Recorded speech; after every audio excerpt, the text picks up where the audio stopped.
Today we are continuing our look at some of the strangest commandments in our Bibles, and we're going to be looking at Deuteronomy 22 verse 10, which says, "You shall not plow with an ox and a donkey together."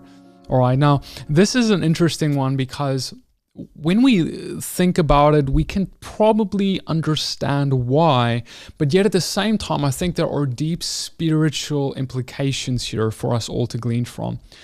When you have an ox and a donkey plowing, right, what we have are animals of different strengths.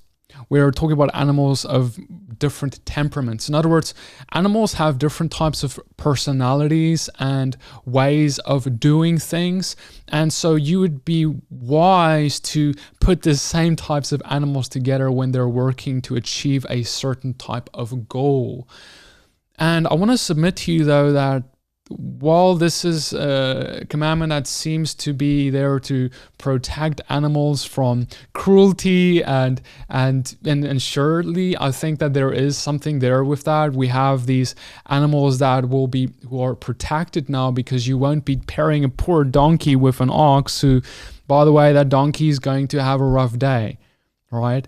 But at the same time, Paul the Apostle writes, and he said, "Is it with oxen God is concerned about?"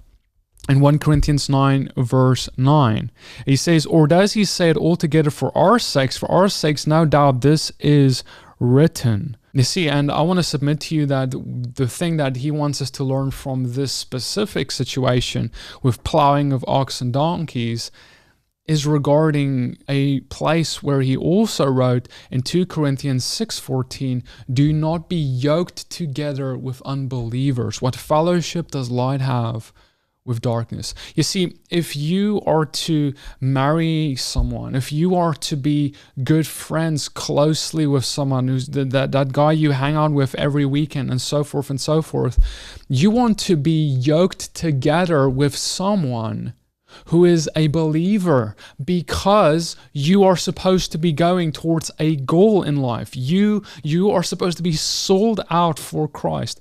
You are supposed to be after the heart of God for your calling. And so if you're married to a wife or a husband who is like a donkey and you're like an ox, and you've got somewhere where you want to go, but they're kind of like, no, like a lazy donkey who just stops and says, "I don't want to do that. I don't want to go there. I'm tired. Leave me alone. I want to go and do this. You can do the God stuff, but I don't want to do that. I don't believe in that stuff." Now you have an equally yoked situation there where you cannot work together. And this is why God warns us about this, because ultimately what's going to happen, right? If you have an ox and a donkey, one of them is going to have to give in. One of them is going to win.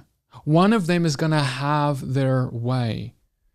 One of them, the one with the strongest character perhaps, not necessarily the one who is in the right, will be the one who has its way. And in a relationship, if that could end up being the person who doesn't believe in God, who has his way in leading the family a certain direction, and then the other person they're just kind of being dragged along, and they end up even compromising perhaps with their own life regarding all of this, with the education of their own children, and so forth, and their own hearts may even grow darkened again and cold against God, because what fellowship does light have with darkness? If you are in the presence of someone who is continuously talking about things anti-God, then your heart will be turning against God.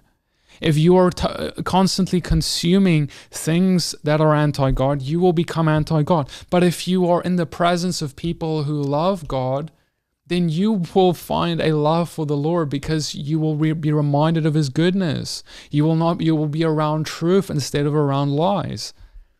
And so we see this commandment that seems to be simply about animals. We see, yes, but it's so much more than that. God is trying to tell us something more about our relationships and who we partner with in business, in friendships, in marriage, and in every other aspect of life.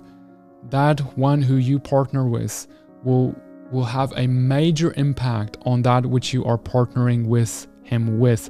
And that goal, whether that goal will be achieved, is hinging on that partnership. So what fellowship does light have with darkness? No, none. So go have fellowship with the light. Hey, I hope this has blessed you. Subscribe to this channel and like this video to stay tuned for more of these strange commandments in our Torah. And we're going to see the amazing treasures that God has for us. I'll see you guys in the next one. Shalom.